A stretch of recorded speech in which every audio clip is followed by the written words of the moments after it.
to Startuprad.io, your podcast and YouTube blog covering the German startup scene with news, interviews, and live events. Management doesn't break because leaders lack intent. It breaks because information processing consumes the capacity to actually lead. The 7-person ceiling was never biological, it was architectural. Bonjour, my guest today is Adrien Treccani, a founder and CEO of Supervised from Zug in Switzerland. And as you can already tell by the bonjour, he's Swiss French is right. Adrien scaled Metaco through extreme regulatory pressure to $250 million exit to Ripple, building one of Europe's leading digital asset custody platforms. But somewhere in that journey, he discovered that management itself was the bottleneck, not because people couldn't lead, but because information processing left no room to lead. Supervised is the answer. A virtual chief of staff for every manager, enabling flat organizations that move like startups. This conversation is about what really breaks at scale, why voice reveals what dashboards hide, and how AI finally makes the super manager organization possible. Bonjour, Adrien. Pleasure to be here, Joe. Totally my pleasure. We can say bonjour, we can say grüezi, it's all fine. Let us dive right in. At Metaco, you scaled through banks, regulators, multiple jurisdictions. What was the first moment you realized the organization itself had become the constraint? Was it like when you had to open 50 Excel sheets to find one information? I mean, look, the truth is I started Metaco as a solo founder. So it was my first entrepreneurial journey. So I had no perspective over what it could become and what it was going to become. In fact, quoting a good friend of mine who is a very successful entrepreneur, he told me one day that he said, Adrien, had I known how painful and complicated that entrepreneurial journey would be, I would have never started. You kind of need to be a bit ignorant to even start. And that was very true for me. And I started ignorantly, but passionate about blockchain technology, having been trading cryptos for many years, already since 2013. And realized that it was very hard, actually, to get into a large enterprise, a large bank, subject to regulations, with high quality requirements. And so very early on, I had to start scaling the team with limited financial means. But I had this ambition as an entrepreneur to remain extremely flat and agile. Although I had that very clear vision of where the company could go, start scaling, adding people, not just where you would expect, like in the engineering team to build faster, but adding people on the delivery team, to be able to actually eat all of these requests from your clients, the communication, adding customer success people that would manage the expectations, also be the professional apologizers when something doesn't go as planned. You start creating these departments and very quickly realize that the flat structure doesn't seem to work anymore. You're like the lonely CEO with 15, 20 direct reports, and you start realizing that you become a massive bottleneck, and that bottleneck at some point hurts your company. And so you have to start thinking about layers. And this is, I would argue, where everything starts changing. One layer is possibly, one additional layer is something you can still, deal with, because you're still a very successful serial entrepreneur as an early investor. And he always told me, Adrien, you'll see when you reach 40 people, everything is going to change and you're going to suffer, my friend. And I say, oh, come on, what are you saying? Why would that be the case? I have great colleagues, great employees, we get along well, a lot of competence in the company. But, so many factors happen at the same time. The first one is when you need to scale, suddenly you don't have months and months to select the perfect candidate. You start hiring people because you have a good gut feel or because this is the best out of the few candidates that you've interviewed. Sometimes you sacrifice the culture and you favor the competence or the other way around. And quite quickly, this actually forms a pretty inefficient mix. And exactly as you said, you tend to believe that adding people will linearly scale your productivity, but it's by far sublinear. I would even argue that there is some sort of horizontal asymptote that comes quite quickly that is very, very hard to actually cross. Or simply a new atmosphere that promotes internal competition and politics in the background.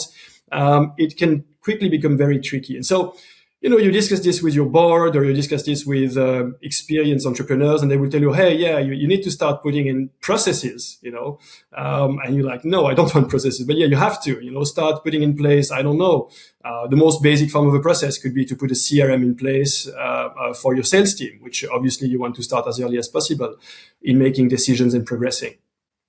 Mm-hmm. A former colleague of mine, a former boss said, Joe, if a company surpasses 2,500 people, it doesn't care about. Yeah, I'll answer the second part first. The funny thing, we were the absolute experts of digital asset custody. And for those of the listeners that don't know what it means, effectively, we were the digital safe deposit for cryptocurrencies in large banking institutions. So if your bank was offering a crypto trading service, it was very likely that behind the scene, they were using my solution, my company, to secure these holdings.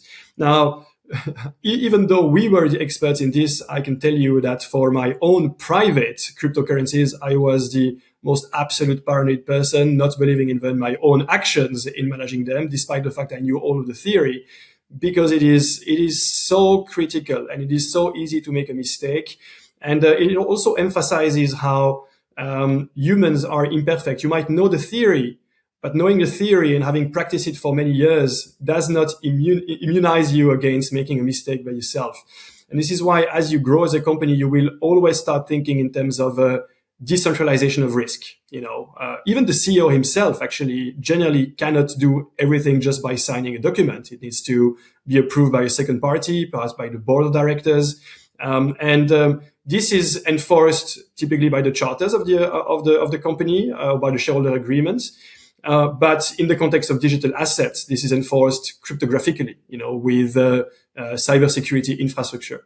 But clearly it creates that paranoid mindset, and I will argue that it taints the way you then see an organization. You see people which are, and I'm going to say this with all respect that is required, but people that contribute in an organization are probabilistic agents in the sense that they generally do their best, but the output of what they produce is probabilistically good, but it's also probabilistically bad.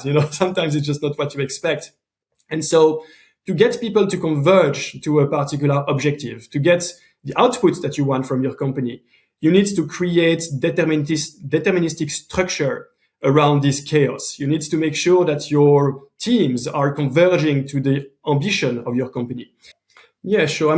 It's a funny thing because it's not just in business, it's true even in private life. How many of the people you would call friends are you actively keeping in touch with? Actively in the sense that you proactively write to them, ask how they're doing, keep some room in your brain to allocate, to really have interest in what they do. It's probably just a couple of people, because the reality is that if you have to care about your children, about your wife, about a couple of friends, and of course what you're doing at the work, very quickly you reach the limits of what your brain is meant to do, which is, really invest yourself in other people's ventures.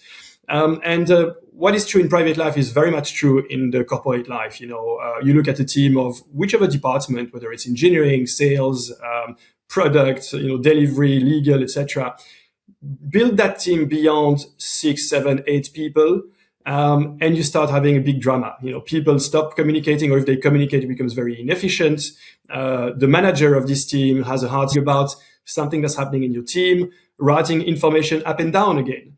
And the truth is, if you poll managers in companies of 50 employees to 50,000 employees, pretty much any size beyond the trivial amount of people, they will tell you that they spend at the very least one day a week, basically just doing status collection, understanding what is happening in their team and trying to figure it out.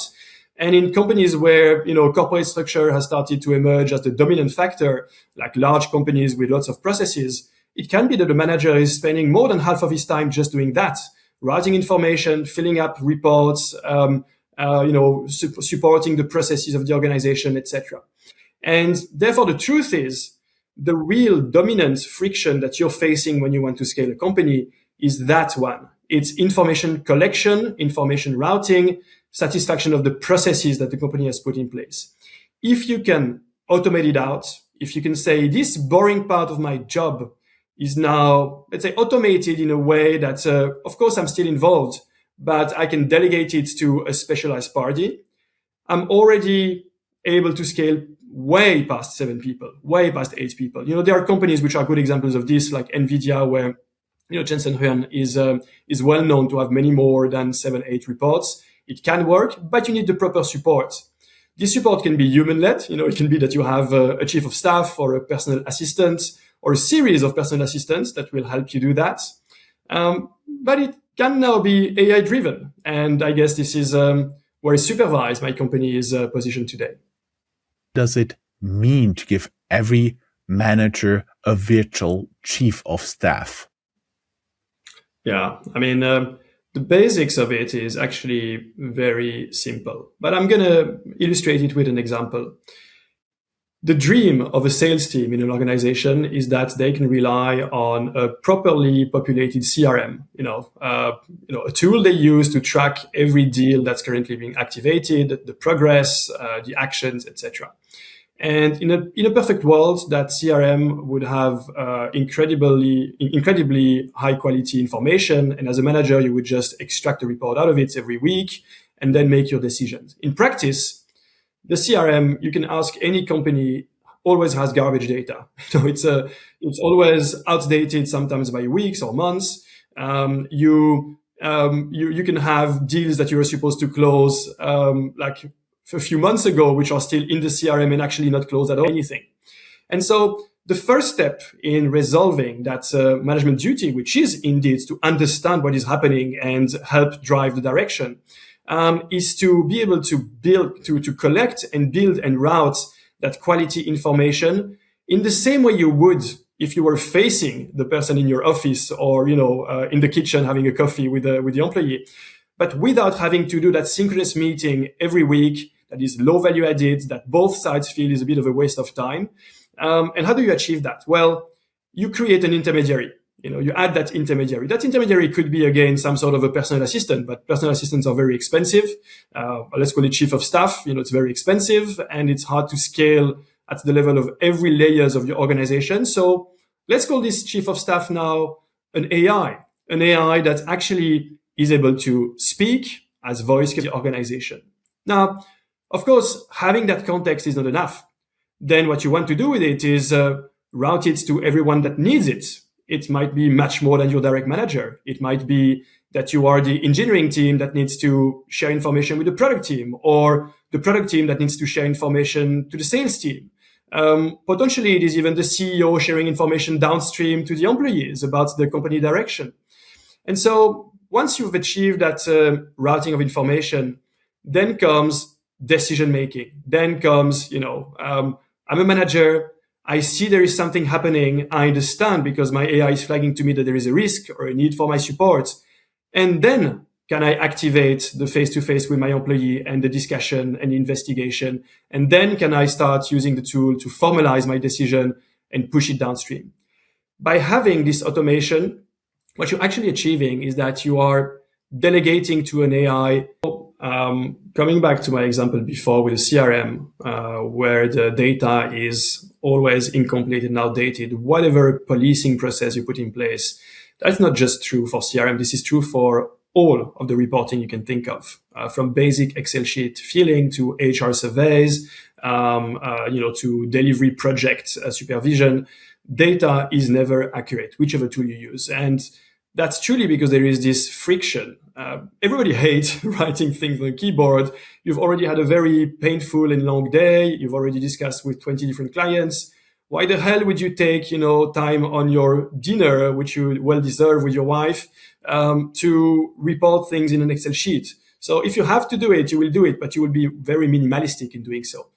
Whereas if you actually, take 5 minutes every day, or let's say 10 minutes a couple of times a week, to just receive a call which has been blocked in your agenda, as if you were speaking with one of your colleagues, and you don't really have to think, you just follow the conversation and speak your mind out naturally. The results that we get with this is that a human actually, humans as we are, actually enjoy the process. It releases you from that pressure of having to do something in addition to your job, because you now feel it's part of your job. You can just speak your way through it. You can even do it when you're in the train or in your car. And that conversation reveals that you actually get incredibly high quality data. You get people to speak the way they would when they're facing their managers, except that they're doing this in a way that is recorded without any pressure from the manager potentially making a mistake in what you're saying. And you're doing just once. You don't have to repeat it anytime. You do it once, and you know that anybody that needs this information is going to get it. That's extremely releasing, makes your life much more comfortable. And as soon as you start playing the game, and it goes pretty quickly, and you can start forgetting about the rest of your reporting, well, then you see it as a way to, I think any organization should be looking to flatten its organization. I mean, since the Industrial Revolution, the scaling of a company has been always the same way. You need more scale, you grow vertically, you add layers of mid-management. And this is, as we discussed, what creates that inefficiency. You grow the distance between the people on the ground that produce content, that face clients, and the people making decisions, and that distance creates chaos. And so you want a company that remains agile, you need to flatten it. You need to grow horizontally, not vertically. But as we discussed, this is actually pretty hard to achieve, because the more you grow your team horizontally, the more it's hard for managers, because they become overflowed. They don't know what to do to keep this in sync, to understand what their team is doing, where to be involved, how to satisfy all of the processes, etc. And so our view at Supervised is that the company of the future, now that AI is a thing, is a company where you actually don't need as many what the team is doing for you to best react to it in terms of identifying risks, making quick decisions, quickly reverting to the people that need your attention. And this is only achieved if you intermediate this with a systematic process of context analysis. This virtual chief of staff that will go through your org, and for every single of the hundreds of thousands of employees, will capture this information, write it where it needs to go, and flag the actions that are needed.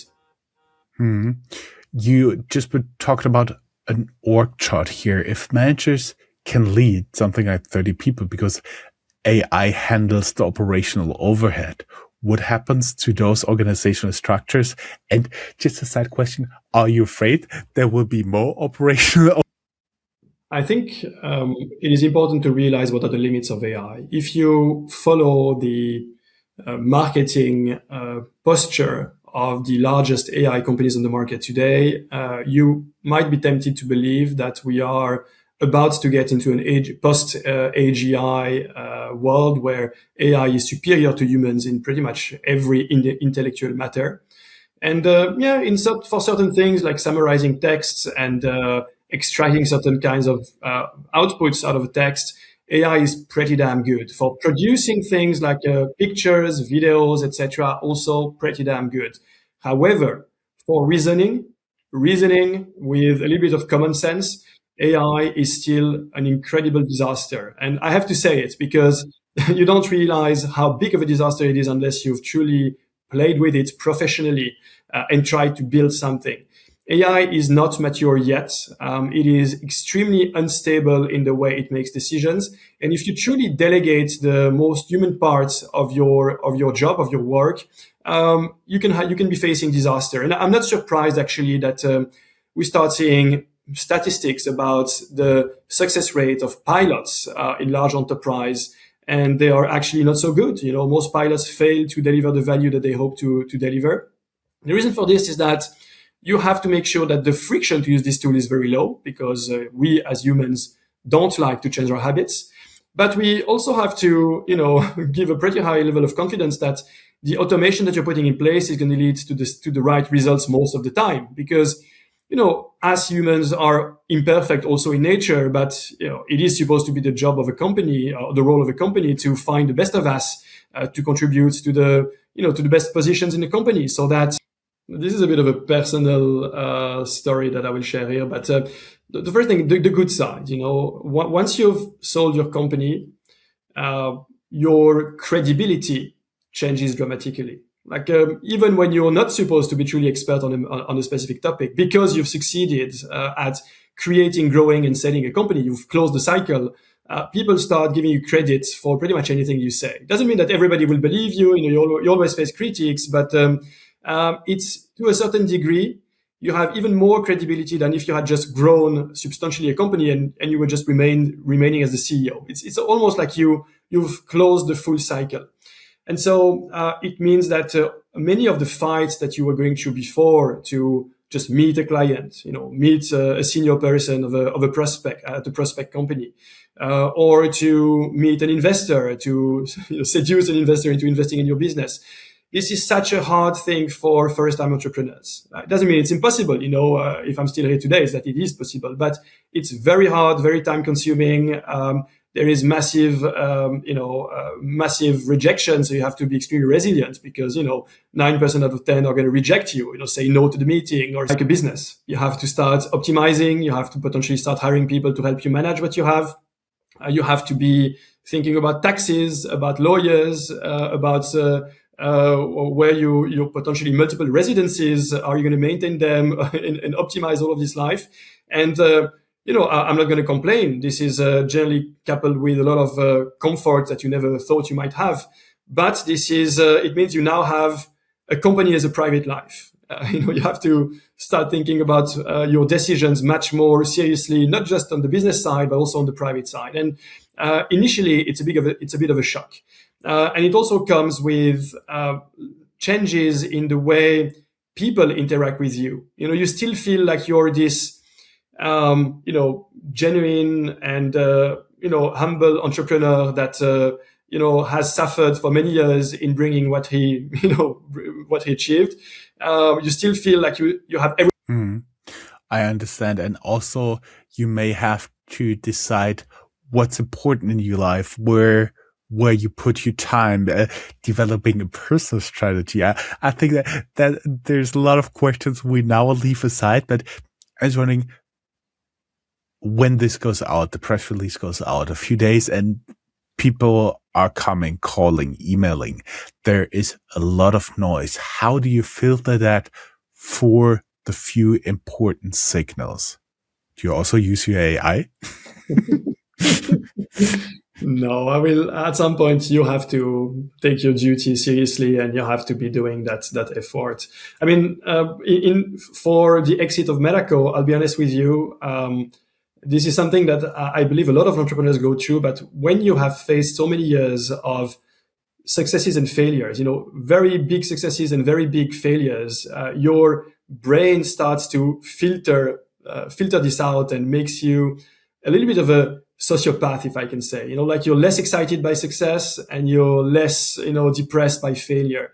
And so to share something a bit private with you, even at the time of the exit of Metaco, for a lot of people, it felt like it was a massive event in the life of their best friend or family member, which was me. But for me, it was a straight line. We're not formally raising funds today, but we are certainly happy to discuss with investors. Any professional entrepreneur will tell you that it's actually good to speak with investors when you don't need them, and very, very bad to speak with them when you need their help. So yeah, we don't need them, but we're certainly happy to connect, happy to discuss, present what we do, and create a relation. And are you also currently looking for talented people?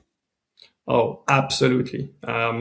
This is actually something that I believe AI has a hard time resolving. It's still the hardest thing to do, finding the best people, convincing them to leave their incredible career to join you.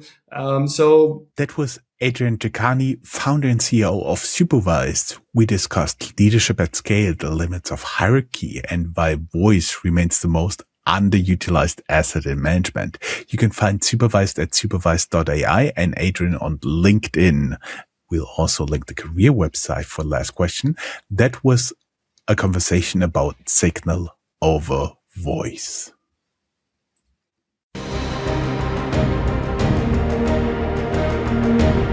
That's all, folks. Find more news, streams, events, and interviews at www.startuprad.io. Remember, sharing is caring.